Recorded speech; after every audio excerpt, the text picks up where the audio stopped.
A feeling of loss in De Pere this week, marking the end of its local newspaper. After 140 plus years, the De Pere Journal's end has come.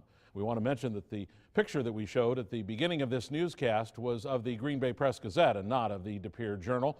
Fox 11's Laura Smith joins us now with more on how this once family-owned newspaper impacted the area. And Laura, it was for a long time. That's for sure, Tom. The De Pere Journal, known as the De Pere Journal-Democrat until the mid-20th century, first made its mark on the community in 1871. However, its current owner, Gannett Media, has decided to pull the plug on the paper, one that holds a special place in the hearts of many.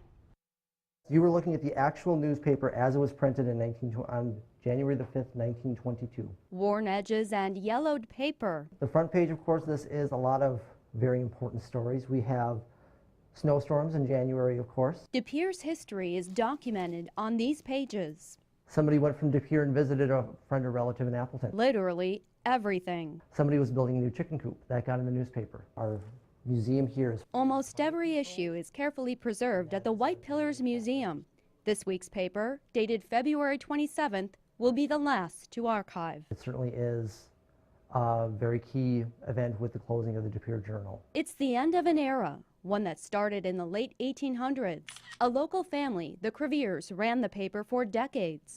This undated photo shows typesetters at work. You understand the immense amount of work to put together the immense amount of language that would go into these newspapers, and to do it really in days. The weather-worn De Pere Journal sign still hangs outside the old newspaper building at 126 South Broadway in downtown De Pere. I did kind of figure that once it was taken over by Gannett, it was just a matter of time. Gannett Media bought the De Pere Journal in 2004. De Pere's mayor says the decision to close down the paper will leave a void. We have a community that is pretty interwoven, and especially for people who have left and want to keep in touch with what's happening in the community and their friends and everything. This was certainly a way to find that out. We wanted to talk with Press-Gazette Media's executive editor about the closing. He declined an on-camera interview and instead sent us a statement. Mike Knuth said most De Pere Journal subscribers also subscribe to the Press-Gazette, and we are excited to share great news from De Pere with northeastern Wisconsin readers. I am really shocked. Some longtime readers question how much coverage their community will receive. You know, you want to know what's going on in De Pere,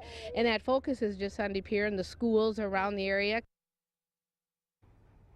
Now you can access nearly every issue of the De Pere Journal at the De Pere Historical Society. There you'll find a computer system with a searchable database to find articles, obituaries, and more.